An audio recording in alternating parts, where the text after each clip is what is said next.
Good evening, ladies and gentlemen. This is the Lanat Sheet. Today we got a game for you. The new American Tier 7 Heavy line, all the way up to the M5Y, the Yoh tank. But we're playing the Tier 7 today, the M2 Yoh, M2Y, that one. Awesome game on Pilsen here. Well, I like Pilsen a lot, but I don't actually usually play Tier 7s as much. But I'm grinding up this line, and it's an awesome line. It feels real balanced. A lot more balanced than a lot of other tanks, you know. I like the Polak tank, and I like the M2Y so far. Worried about that M10. Looking at the Tier 10, though, it looks like a little bit of a doozy, so can't wait to get a hold of that. Start throwing shells around with it. But hey, we got a real good game here. Get lucky with some top tier action. Only 4 Tier 7s on each team. One of the other top tier heavy with us pulls off and runs down the 0 line, so I'm pulling up on the heavy side here. I love the heavy side actually of this. I like the 0 line as well.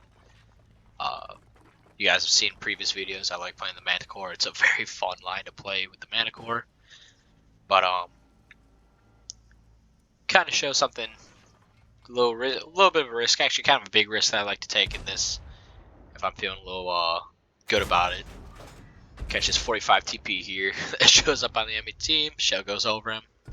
But if I'm feeling pretty good about it, you know, if I think I got a little bit of good armor, which the M2Y that I felt as actually really good, if not wonky-ish type of armor that you can get away with.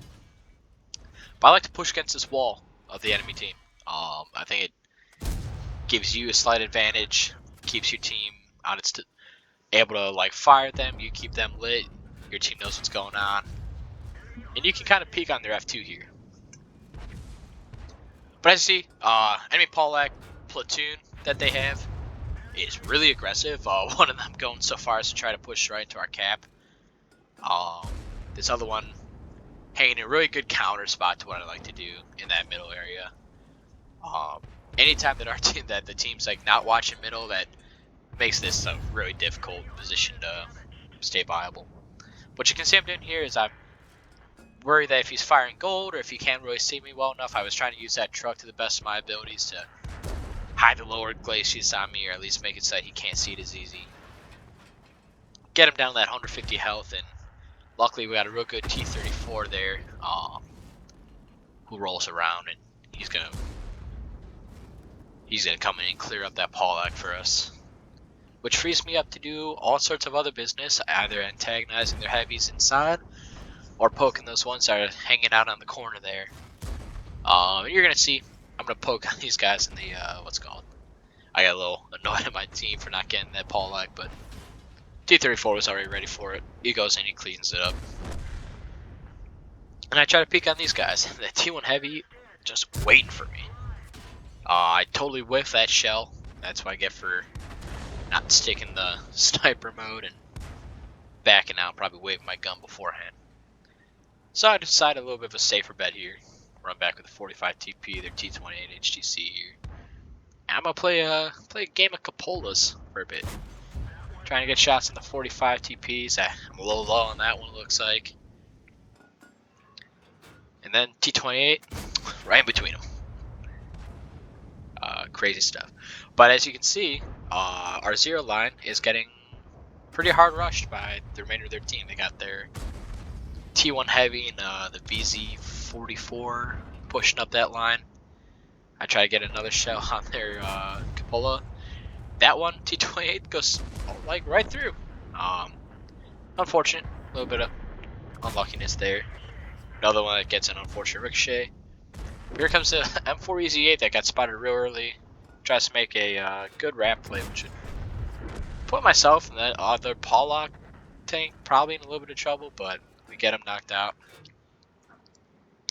They got a real aggressive Super Hellcat coming across this C line to knock out our Artie, and then he ends up getting behind our team and overall. Our Polak goes to intervene, but you know, I think you'll see me look back again. He's only got 2 health versus like a full health Super Hellcat. He gets a Patagon, but doesn't quite get the luck. to keep it. Me trying to get that T-20 HCC. The unfortunate bounce on its rear end there. I'm still keeping tabs on the Super Hellcat, hoping that my other Pollack teammate can take care of it. Slightly lucky shot against that. And here's where I kind of make a decent blunder. You know, I'm firing gold at this point to try to get these other even tier teams. And I should be going for the T-28's little mini turrets on the left and right side of it there. But I don't. I go to try to get the Capolos, which I've already missed for like the 5th time. Super Hellcat ends up wiping out both the Pollacks that I had behind me, so he becomes my big target as our remaining Pollacks push in. They knock out the whatchamacallit, the 45 TP that we were going up against. And here's some of the balancing factor for the M2 Yoh, or M2Y. And its line. It doesn't have good aiming on the move, so, you know, that shot that I took that a lot of tanks could probably make on the fly doesn't fly so hard against that. But I do end up cleaning up that Super Hellcat. I was 1v5 before he went out, and I'm getting pushed and wrapped by the Pollack and this T-28. This time I actually make the smart decision. I get a hold of the that inside, that left and right side of the tank there, get a good lucky shell. However, I get unlucky on the second. That shell getting eaten alive by, I think, the Super Hellcat's gun. But I knock him out, get that 1v4 going. Grill gets a good hit in on me, stuns, wipes my track. Cool thing about the M2Y and its line right now is that they got that backup track, so you can keep moving at a slower pace. So, you know, maybe normally I wouldn't have had to waste my repair kit there, but as you're gonna see in a second, it actually ends up being a real good idea that I did. They've already got one on cap, and as I push in to try to get that that reset, hopefully they pop a second on. And I get a little bit of luck here. T1 heavy, right off to my left. Get a real close shot on that VZ. And then luckily the T1 stays to try to fight me. And I get that rear shell on him. Luckily don't get penned. But here you see that track coming down. But I'm still trying to get shots on the VZ, so I'm not super concerned about the track being fixed at the moment. Trying to get a shot on him there. Go over his edge. Now I'm working, I got the grill still coming down on me. Luckily his splash pool wasn't very wide. You know, we saw that last shell that tracked me. Didn't get a whole lot. And I just get a lucky matchup here is all that it boils down to. This VZ of theirs is, you know, he's got 2 kills. And he pushed up that 0 line real hard, knocking out our Tiger and some of the other guys there. But he's not as skilled of a player. And you're going to see why that's evident in a second here. But I'm trying to stay like kind of safe from this grill, keep a little mobile. Because he's still raining shells down, and you can hear him, the one that just came through. I'm trying to get shots before I actually have to go in on him, but can't really move again just as the next shell comes in. And then kind of say, hey, you know what, I just gotta push this and fight it. It's unfortunate, not a favorable matchup at all. And what you're gonna see here, another little drawback of this M2Y series, is that the Cupola is really up there, but the VZ is firing AG for an unknown reason. So I try to get up and face hug him, see if I can get, you know, the least amount of damage due to HG as possible. Stay away from their grill firing me. He misses once here, which is really lucky for me. I'm down to what, 86 health and HG shell.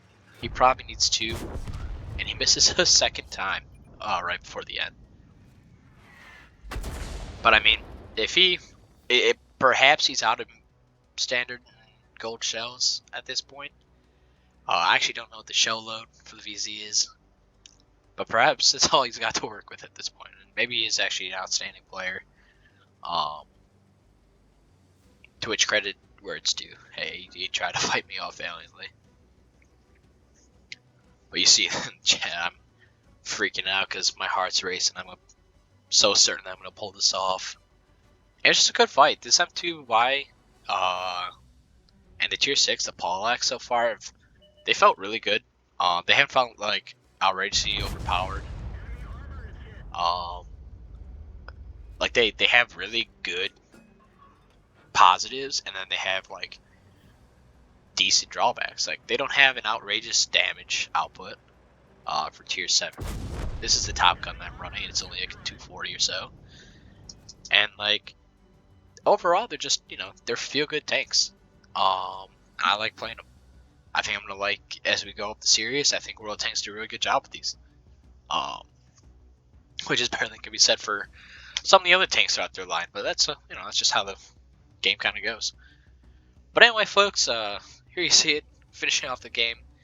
3,700 damage, and then managed to pull out, you know, Top Gun, high cal, obviously the Kolobanovs because I was 1v5 going into that Super Hellcat battle, and I get the what's called the Defender badge for knocking out the Cap with, you know, those almost 0 seconds to spare. Got real lucky with that hit there. But ladies and gentlemen, if you guys like what you're seeing here, want to follow up and enjoying some of the content being put out here, just chilling out, watching a couple of videos about some World Tank stuff, feel free to like, subscribe, follow me. Let me know what you guys like. But that's it. This is Lana Sheet signing off. Y'all hang tight.